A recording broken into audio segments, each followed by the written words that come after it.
아멘. 함께 보실 하나님 말씀은 출애굽기 20장 7절입니다. 출애굽기 20장 7절 한 절 말씀 저희 한 목소리로 함께 읽어보도록 하겠습니다. 출애굽기 20장 7절 말씀 함께 읽겠습니다. 시작. 너는 내 하나님 여호와의 이름을 망령되게 부르지 말라. 여호와는 그의 이름을 망령되게 부르는 자를 죄 없다 하지 아니하리라. 아멘. 저희는 계속해서 십계명의 말씀을 통해서 우리의 삶을 진정으로 행복하게 할 수 있는 하나님의 기준에 대해서 생각해 보고 있습니다. 오늘 세 번째 계명에 대한 말씀인데요. 이제 다음 주까지 계속되는 첫 네 계명에 대한 말씀은 계속 말씀드리는 대로 하나님과 우리의 관계에 대한 것입니다. 그리고 꼭 붙들어야 되는 빅 아이디어를 말씀드렸죠. 하나님과의 관계는 우리 삶의 모든 부분에 영향을 미친다라는 것입니다. 지난 두 번의 시간을 통해서 저희는 하나님보다 중요하게 여기는 우상에 대해서 두 주에 대해서 생각을 해봤습니다. 첫 번째 1계명은 너는 나 외에 다른 신을 섬기지 말라. 우리 삶에서 우리가 알게 모르게 하나님보다 중요하게 만든 그 우상 숭배를 하지 말아야 된다라는 것을 이제 첫 번째 주에 함께 나눴는데요. 이 우상이 하나님보다 중요한 것, 삶에서 진짜 조건 없이 내 삶을 막 주고 있는 것들을 생각하면 왜라는 질문을 계속해야 된다. 나는 왜 이게 이렇게 중요할까? 그리고 what for? 나는 뭐를 이루기 위해서 이걸 이렇게 중요하게 여길까를 계속 생각해 봐야 된다라고 말씀을 드렸습니다. 자, 두 번째 말씀은 이것도 우상에 대한 건데 우리가 만들어내는 형상에 대한 이미지에 대한 것을 생각해 봤습니다. 저희가 다른 것들을 중요하게 여기기 위해서 하나님에 대해서는 우리가 원하는 모양으로 하나님을 자꾸 만들라는 그런 일을 한다라는 거죠. 그래서 이스라엘이 금송아지를 만들어서 하나님이라고 불렀던 것처럼 우리가 삶에서 다르게 중요하게 붙들고 있는 것들이 있으니까 그거에 맞춰서 하나님의 모습을 우리가 또 나름대로 만들어 가려는, 여기까지가 하나님이고 여기까지가 중요하신 분이시고 이렇게 우리가 하나님의 형상을 만들어 가려는, 하나님을 왜곡하면서 또한 우상 숭배를 할 수 있다라는 것을 함께 생각해 봤는데, 이 삶은 결국은 우리의 삶을 행복을 빼앗아 갑니다. 왜냐하면 하나님의 은혜를 받는 통로를 막아버리게 되고 그 가운데 내 삶이 묶이게 되면서 또한 내 주변에 내가 사랑하는 사람들의 삶도 묶어버리기 때문에 이제 그렇다는 것이죠. 그래서 이게 저희가 2주간 본 1계명과 2계명의 핵심입니다. 자, 이제 오늘 3계명, 다음 주 4계명을 함께 보게 되는데, 여기서 이제 저희는 조금 더 이 말씀을 이해하기 위해서 깊이 생각해 봐야 되는 게 있습니다. 그게 뭐냐면 출애굽기에 있는 애굽이 어떤 의미를 갖고 있는가, 이집트가 어떤 의미가 있는가. 저희가 보는 말씀이 출애굽기고, 또 이스라엘 백성들은 애굽에서 종살이를 하다가 나왔잖아요. 근데 이 이집트는 그들에게 어떤 의미가 있는지를 좀 알아야 합니다. 이집트는요, 이스라엘 백성들이 하나님보다 무엇인가를 더 중요하게 여기는 것들이 있잖아요. 뭐 금송아지 만든 것도 마찬가지고 이런 것들을 다 배운 곳입니다. 그게 애굽이에요. 이집트예요. 근데 우리에게도 이 애굽이 있습니다. 하나님의 가치와 하나님의 기준이 아닌 것을 배우는 곳이 있어요.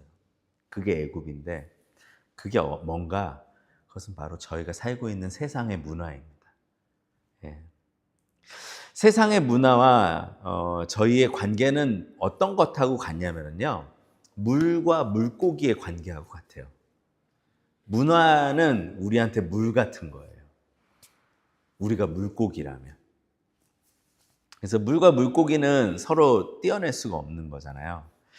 그런 것처럼 우리도 세상 문화 안에서 살아갑니다. 만약에 이제 어떤 분이 그런 얘기를 했어요. 만약에 물고기가 말을 할 수 있다면 물고기한테 야, 너 물이 뭔지 알아? 이렇게 물어본다면 물고기들이 뭐라고 대답할까? 아마 물이 뭔지도 모를 거예요. 그런 것처럼 우리 안에 있는 문화도 그런 거예요. 사람들이 너무나 당연하게 받아들이기 때문에 우리한테 매일 영향을 미치고 있기 때문에 이 문화가 나한테 영향을 미치고 있나 이것도 모를 정도로 그런 우리한테 큰 영향력을 갖고 있다라는 거죠. 내가 사는 곳에서 당연하게 받아들여지고 있는 것, 많은 사람들이 받아들이고 비슷하게 생각하는 것. 근데 오늘 이제 제가 문화에 대해서 얘기하는데 여기에서 사실 문화 안에는 godly culture도 있어요. 하나님의 가치에 영향을 받은 컬처도 많이 있어요. 문화는 뉴트럴하거든요. 중립적이거든요. 근데 오늘 제가 말씀드리는 세상의 문화는 하나님의 가치를 따라가지 않는 반대로 가는 것에 대한 것을 좀 말씀을 드리는 것입니다. 그리고 이것이 바로 애굽, 이집트가 상징하는 것이라는 거예요. 그것을 생각하면서 오늘 3계명을 함께 보도록 하겠습니다. 7절 말씀 제가 다시 한번 읽어드리면 너는 내 하나님 여호와의 이름을 망령되게 부르지 말라. 여호와는 그의 이름을 망령되게 부르는 자를 죄 없다 하지 아니하니라. 이름을 망령되게 부르지 말라 그러는데 이름이 우선 생각보다 저희 삶에서 중요합니다.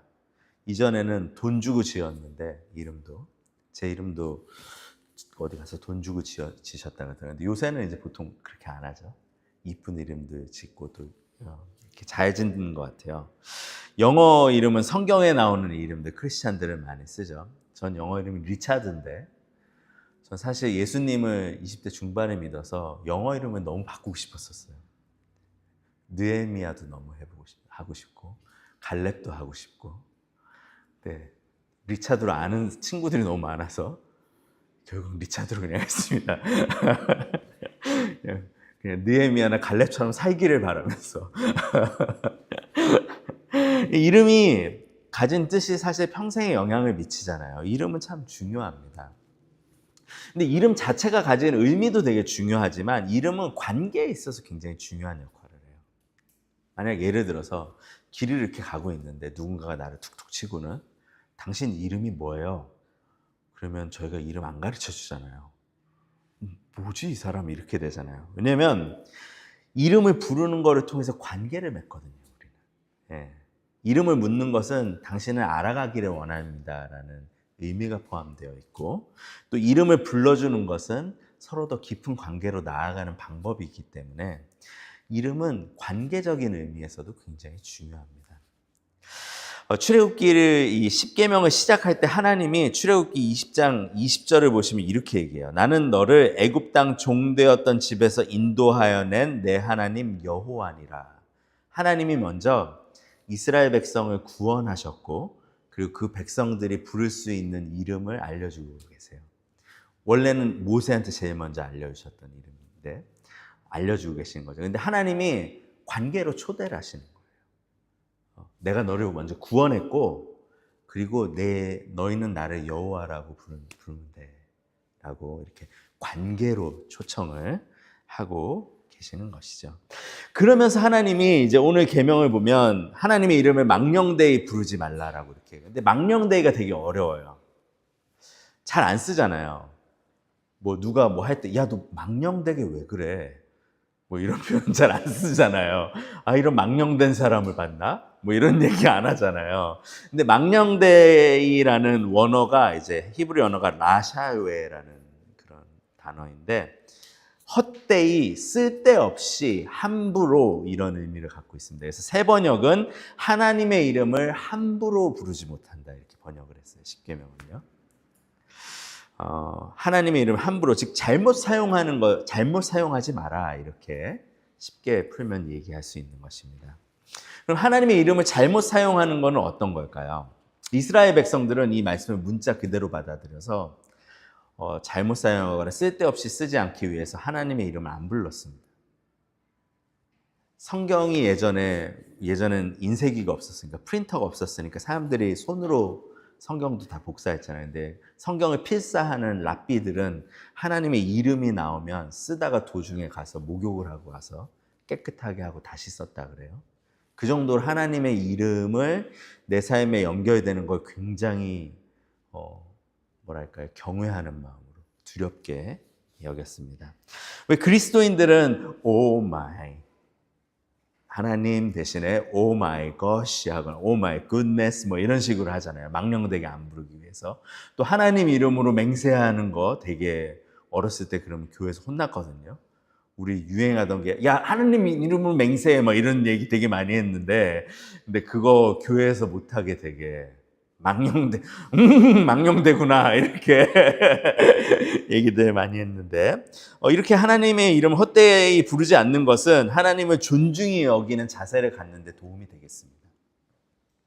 근데 이런 경우보다 더 중요한 거는요, 하나님이 우리를 구원하신 분이라는 것을 잊어서는 안 되는 것 같아요. 그래서 출애굽 10계명을 시작하면서도 내가 너희를 애굽에서 구원한 여호와니라 라고 이렇게 얘기하시는데, 하나님은 우리를 구원하셨기 때문에 자유롭게 하기를 원하세요. 우리를 묶고 있는 것들로부터 풀어주기를 원하세요. 그런 여호와이신데, 하나님이신데, 그런 하나님의 이름을 잘못 사용하고 헛되이 사용하는 것은 어떤 것일까? 우리가 하나님 아닌 것에 더 묶이는 것에 하나님의 이름을 사용하는 것이 헛되이 쓰는 거겠죠. 잘못 사용하는 거겠죠. 물론 이제 뭐 예를 들어서 기도를 한다고 했을 때, 이번 주에 제가 모임을 하는데 이 쓰임이 한 3번 정도, 어저께 목회자 가정 소그룹도 했는데 이런 얘기가 나왔어요. 사실 제가 놀랐는데 다른 모임에서도 그랬거든요. 근데 우리가 무엇인가를 갖고 싶을 때, 우리의 필요가 있고 원함이 있을 때 하나님한테 기도하잖아요. 우리의 필요를 하나님께 아뢰 수 있어야 됩니다. 그건 잘못된 게 아니에요. 어린아이와 같은 기도를 하나님은 기뻐하세요. 하나님, 내가 이게 너무 필요해요. 내가 이거 원해요. 이런 기도는 나쁜 것이 아니라는 거죠. 하나님은 또 많은 순간 그 기도들을 은혜로 들어주실 때가 많아요. 우리가 자녀들에게, 어린 아이들에게 막 절대로 좋은 것만 다 들어주진 않잖아요. 그런 것처럼 하나님은 그렇게 하세요. 근데 거기에서만 끝내면 안 된다는 거죠.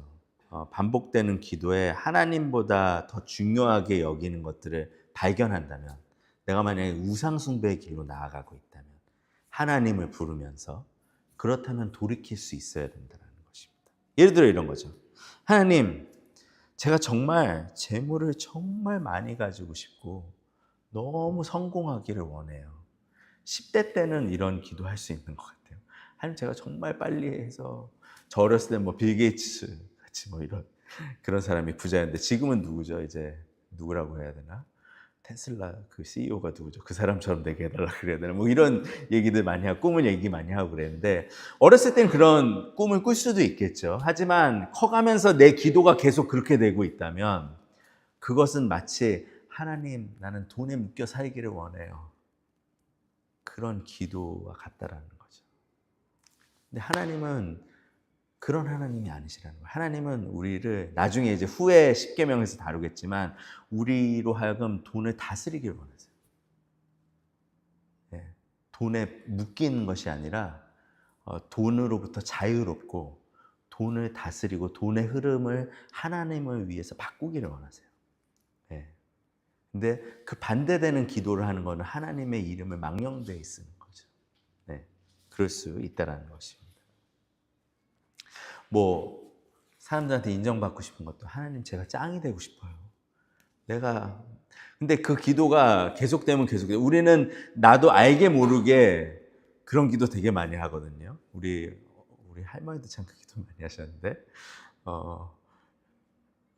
뭐였죠? 뱀의 머리가 될지언정 용의 꼬리가 되지는 말게 하시고 뭐 이런 얘기니까, 다른 얘기로 하면 짱되게 해달라는 얘기거든요. 되게 좋은 기도일 수 있지만, 훌륭한 사람이 되게, 영향력 있는 사람이 되게 해달라는 기도잖아요, 그 마음에는.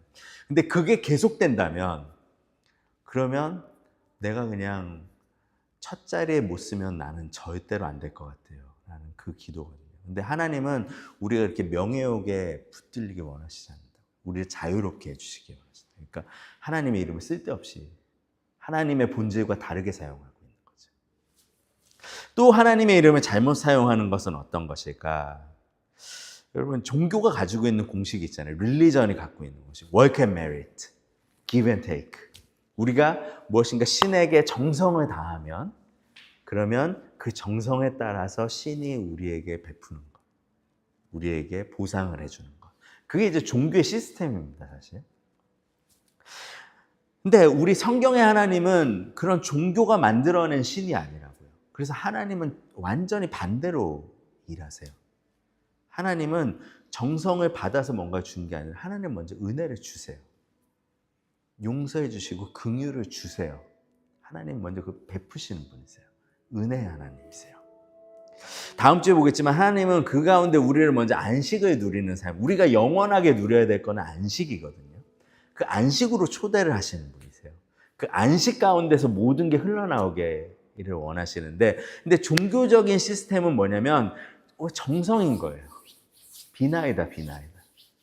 손금이 좀 잘 안 보일 정도로 여기서 이렇게 닭똥 냄새 날 정도로 이렇게 많이 열심히 하면, 그러면 얘기 많이 했잖아요. 그런 정도를 해야지 뭔가 주는 시스템에 하나님의 틀을 가져다 낼 때가 근데 우리가 되게 많아요. 하나님, 내가 이 정도로 했는데 왜 이걸 안 해주십니까? 여러분, 이렇게 해야지 이렇게 됩니다. 그것은 하나님의 이름을 망령되이 사용하는 것이죠. 네. 헛되이 사용하는 것이죠. 왜냐하면 하나님의 본질이 그런 분이 아니시기 때문에. 그래서 하나님을 모르고 우리 안에 있는 종교성을 가지고 하나님을 망령되이 부르고 이렇게 할 수 있다는 것. 하나님은 은혜로 우리를 구원하셨고 오늘도 관계를 은혜 가운데 이어가기를 원하시며 결국 은혜 가운데 우리를 완전히 회복시키시기를 원하시는데, 하나님은 조건을 채워야지 나를 구원하시고 나를 만나실 분으로 우리는 자꾸 만들려고 합니다. 그렇게 하나님을 부릅니다. 하나님, 제가 말씀 이렇게 많이 읽었기에 저를 사랑해 주시고 저를 인정해 주시고 이렇게 된다라는 거죠. 제가 이제 교회를 오랜 시간 안 나오신 분들 가끔씩 이제 그걸 하면 아주 자주 하시는 얘기가 있어요. 지금 제 삶의 모습으로는 하나님께는 나아갈 수 없다라는 거죠. 제 삶을 좀 정돈하고 그래도 어느 정도 수준이 됐을 때 하나님께 다 굉장히 하나님을 망령되이 부르는 거예요. 그거는 나와서 하나님을 봐야지 회복이 일어나죠. 은혜와 긍휼하심을 입어야지 삶이 그래도 조금이라도 바른 방향으로 갈 수 있죠. 그럴수록 나와야죠. 네. 하나님을 왜곡하지 말아야 된다. 자, 그렇다면 반대로 하나님의 이름을 함부로 부르지 않는 삶은 어떤 것일까? 하나님의 이름을 존귀하게 부르는 삶은 어떤 것일까? 에베소서 1장 4절부터 6절을 제가 좀 읽어드리겠습니다. 곧 창세전에 그리스도 안에서 우리를 택하사 우리로 사랑 안에서 그 앞에 거룩하고 흠이 없게 하시려고 그 기쁘신 뜻대로 우리를 예정하사 예수 그리스도로 말미암아 자기의 아들들이 되게 하셨으니 6절 이는 그가 사랑하시는 자 안에서 우리에게 거저 주시는 바 그의 은혜의 영광을 찬송하게 하려는 것이라. 그러니까 우리 삶에 있는 목적은 무엇이냐면 하나님께서 우리로 하여금 하나님을 찬송하는 삶으로. 예. 그래서 하나님의 이름을 망령되이 일컫지 않는 삶의 중심에는 하나님을 찬양하고 찬송하는 삶이 있습니다. 사랑하는 여러분, 하나님을 이용하려고 하나님을 부르는 삶과 하나님을 찬양하려고 하나님을 부르는 삶은 어떻게 다를까요? 제가 이제 망령되이에서 종교적으로 아니면 내 원함을 위해서 하나님을 부르는 그 망령된 모습과 헛되이 하나님의 이름을 부르는 모습과 찬송하는 그 삶, 그 하나님의 이름을 높여드리는 삶에는 어떤 달라짐인 것이 있느냐? 많은 것이 달라지는데 먼저 하나님의 은혜를 찬양하면 우리 안에 점점 희미해지는 공식이 있어요. 그게 뭐냐면 give and take 공식이 점점 희미해져요. 이게 애굽의 마법이거든요. work and merit, give and take. 이거는 우리가 문화 안에서 물처럼 받아들이고 있는 거예요. 사실 무시하기는 어려워요. 왜냐하면 내가 일하는 데 가서 내일 가서도 받은 만큼 일해야 되거든요. give and take는 굉장히 우리가 살아가는 문화에서는 중요한 거거든요. 누군가 나한테 서비스를 위해서 이걸 하셨어요, 페이를. 그럼 그거에 걸맞는 서비스를 하는 것은 우리 삶의 문화 안에서는 굉장히 중요한 것이에요. 그런데 하나님의 은혜를 찬양하다 보면 이게 내 삶의 모든 것을 다 지배하도록 두지 않게 된다. 오늘도 세상 문화는 이걸 강요해요. 당신은 어쨌거나 give and take를 정확하게 지키라고. 예. 근데 하나님을 찬양하는 순간, 왜냐하면 하나님께 give and take로 그동안 나아갔었는데 하나님이 먼저 주시니까 receive로 가는 거예요. 내가 은혜를 받는 거예요. 그러다 보니까 give and take의 공식이 자꾸 무너지는 거예요. 언제요? 하나님한테 계속 가는 순간. 그 하나님의 은혜의 영광을 찬양하는 순간. 에베소서 말씀처럼. 그래서 찬양하며 감격하는 가운데 은혜에 반응하는 삶으로 살아가는 거죠. 그러니까 세상하고 다른 모습이 조금씩 보이기 시작하는 거예요. 언제? 하나님의 이름을 높여드릴 때, 찬양하는 삶을 살아갈 때, 그 은혜를 찬양할 때. 그래서 말씀드린 대로 하나님과의 이 관계가 회복이 되면 우리 삶의 모든 부분에 영향을 미치기 시작합니다. 은혜로 하나님에게 받으면 받을수록 그 하나님을 찬양하며 감격할수록 give and take의 마법은 힘을 잃고 대신에 은혜를 받은 우리가 흘려보내는 일들을 하기 시작하죠. 섬김이 시작되는 것이죠. give and take의 메커니즘이 아니라 갑자기 누군가가 와서 받지도 않았는데 섬기는 일들이 일어나는 거예요.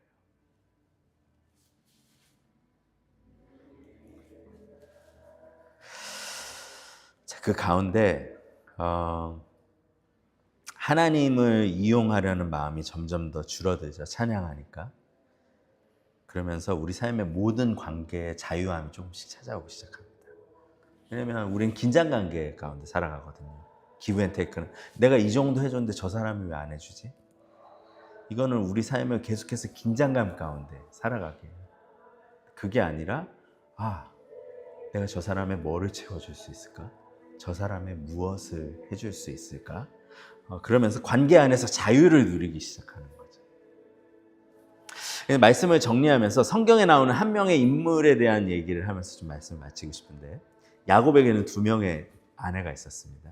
엄밀히 따지면 4명인데 나머지 2분은 이제 몸종이었기 때문에 야곱의 사랑은 평생 라헬이었죠. 라헬. 딱 삼촌 집에 도망갔을 때 라헬을 봤는데 한눈에 반했어. 첫눈에 반해서 총 14년인데 7년을 며칠같이 일할 수 있었던, 그렇게 만들어준 그 사랑. 그런데 야곱의 첫 결혼은 레아였죠. 라헬의 언니 레아. 레아는 평생 야곱의 사랑에 그래서 목말라 합니다. 야곱은 레아를 사랑하기가 되게 어려웠을 거예요. 속아서 결혼했고, 삼촌이 속인 거죠. 레아가 한 건 아니지만. 그리고 자기가 워낙 라헬을 사랑했기 때문에. 그래서 레아는 그 사랑에 평생 목말라하면서 살아가요, 되게. 근데 하나님께서 레아한테 은혜를 주세요. 계속해서 태의 문을 여시고 자녀를 계속해서 주세요. 그 당시에 이제 자녀는 오늘날, 특별히 아들은 다른 의미를 갖고 있거든요. 여자분들에게는 생명 같은 거였어요, 그 당시에는. 왜냐하면 아들을 못 낳으면 대를 못 이으니까. 근데 재밌는 거는 레아가 아들을 낳을 때마다 이름을 지어주는데 자기의 마음을 그대로 드러내요. 첫 번째 아들이 르우벤입니다. 르우벤을 짓고 나서 레아가 자기의 마음을 표현하는데 창세기 29장 32절을 보면 르우벤이라고 짓고 내 남편이 이제 나를 사랑하리로다 라는 이런 이 속마음을 확 표현해요, 레아가. 근데 르우벤의 이름의 뜻이 뭐냐면 야 아들이다 이런 뜻이거든요. 그러니까 야 아들이다 한 다음에 이 레아가 어떤 얘기를 하냐면 이제 남편이 나를 사랑할 거야, 이렇게 이름을 졌어요. 근데 그 사랑은 얻지 못했죠. 그러자마자 또 둘째를 주십니다, 하나님. 둘째 이름이 뭐냐면 시므온이에요. 시므온은 내 고통을 들으심이라는 뜻이 있어요. 그러니까 마음에 하나님, 지금 아들도 좋지만 하나님 내 고통을 좀 들어주세요. 내 남편이 나를 사랑하게 해주세요. 그 기도를 한 거예요. 이름에다가 딱 담은 거죠. 근데 그 사랑을 얻지 못했어요. 그러자 셋째 이름을 지었는데 셋째 이름이 뭐냐면 레위입니다. 레위는 연합하다라는 뜻이 있는데 또 다른 뜻은 뭐냐면 어쩔 수 없이 묶이는 경우 같이. 그게 이제 레위라는 이름의 뜻이 있어요. 그러니까 이제 내 남편이 어쩔 수 없어. 내가 아들 3명이나 줬는데 이제 나랑 묶여서 있는 거야. 그런 이제 마음을 표했지만 야곱의 마음은 묶이지 않았습니다. 그렇게 스스로를 어찌 보면 그 이름을 지어주면서 아들들의 이름을 지어주면서 그렇게 갈망했지만 하나님한테 드리는 기도 같아요. 이 이름들이. 그런데 원하는 것을 얻지 못하고 이렇게 불행 가운데 고통스러운 삶을 삽니다. 그러다가 레아한테 큰 변화가 일어나는데 그게 4번째 아들을 낳으면서예요. 4번째 아들의 이름이 저희가 잘 아는 유다죠. 유다의 이름의 뜻이 하나님을 찬양하다, 찬송하다 라는 이런 의미를 갖고 있는데 도대체 뭐가 변했길래 레아는 하나님을 찬양하기 시작했을까요? 사실 변한 것은 하나도 없어요. 야곱은 여전히 라헬을 더 사랑하는 것 같고, 왜냐면은 라헬이 죽고 나서도 그렇게 갈망하니까. 하지만 변한 것은 레아의 마음이 좀 변했어요. 어떻게 변했냐면 레아가 드디어 눈을 들어서 자기한테 은혜를 주시고 계시는 하나님을 바라보기 시작한 거예요. 자기한테 아들을 계속해서 주시면서 변함없는 은혜를 주시고 계시는 하나님을 보는 눈이 열린 거예요. 그러니까 첫째를 사실 낳았을 때도 하나님을 찬양할 수 있었겠죠. 둘째를 낳았을 때도 하나님을 찬양할 수 있었을 거고, 셋째도 마찬가지예요. 근데 새 아들을 낳는 동안 레아는 하나님을 보지 못했어요. 레아를 사랑하고 레아에게 은혜를 주시기를 원하시는 그 하나님을 바라보지 못했어요. 대신에 레아는 하나님을 어떻게 바라봤냐면 야곱의 마음을 바꿔줄 대상으로 바라봤어요. 하나님이 내가 원하는 것을 들어주심으로 말미암아 야곱의 마음을 바꿔주시겠지.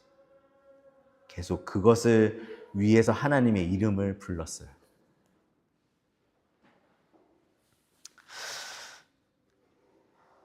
그러는 동안에 레아한테 또 일어나는 일은 뭐가 있었냐면 야곱 또한 자신이 원하는 모습으로 바꾸길 원했어요. 야곱을 자신을 사랑해 주길 원했죠. 그런데 레아가 그동안에 하지 못한 게 있어요. 야곱의 사랑을 갈망하면서 정작 자신은 상대방을 사랑해 주지 못했죠. 네. 근데 유다를 낳았을 때 인생에 그 변화가 일어난 거예요. 언제? 하나님을 찬송하기 시작할 때. 하나님에게서부터 오는 은혜를 발견하기 시작했을 때, 그때 하나님이 이용의 대상이 아니라 찬양의 대상인 것을 깨닫게 되었습니다. 그때 모든 의미 있는 변화가 시작됐다. 사랑하는 여러분, 우리를 구원하시고 우리에게 은혜를 베푸시기를 원하시는 하나님을 바라보시기 바랍니다. 오늘도 하늘문은 열려 있고 예수 그리스도 안에서 하나님은 창세전부터 우리를 선택하시고 우리에게 변함없는 사랑을 부으시고 계시는데 그 사랑을 우리에게 오늘도 부어주기를 원하세요. 예수님은 우리에게 그것을 볼 수 있도록 눈을 열어주셨어요. 그러기에 하나님을 마음껏 찬송하는 삶을 사십시오. 말씀을 읽을 때에도 다른 것도 중요하지만 하나님을 찬양해야 되는, 찬송해야 되는 이유들을 말씀에서 계속 찾아보십시오. 큐티하시거나 말씀을 읽으실 때. 또 삶에서 기도의 제목이 응답되었을 때마다 아싸 대신에 그 시간이 하나님을 찬송하는 시간이에요. 하나님이 이런 나의 그거함에도 불구하고 이렇게 내 삶에 신실하게 응답하고 계신다. 하나님의 찬송으로 그렇게 하나님을 찬양하는 입술을 회복하십시오. 그렇게 하나님을 가치 있게 여길 때 비로소 우리는 함께하는 사람들을 가치 있게 여길 수 있습니다. 그래서 그렇게 바꾸려고 노력하는 사람들도 우리가 그 사람들을 가치 있게 여길 때 그때 그 사람들의 삶에서도 변화가 일어나죠. 내가 그렇게 힘줘서 바꾸려고 하고 싸워서 바꾸려고 하고 그랬을 때는 일어나지 않는 변화가 내가 사랑해 줄 때, 내가 하나님께 먼저 사랑받고 사랑해 줄 때, 인정해 줄 때 그 사람의 삶에도 변화가 일어나기 시작하는 것이죠. 만약에 하나님을 이용의 대상으로 사용하면서 다른 사람도 이용의 대상으로 여긴다면, 그렇다면 상대방이 내가 원하는 것을 해주지 않을 때는 짜증과 불만의 대상이 될 수밖에 없어요. 내 가까이 있는 사람들이. 그리고 그 삶은 너무 불행한 삶이에요.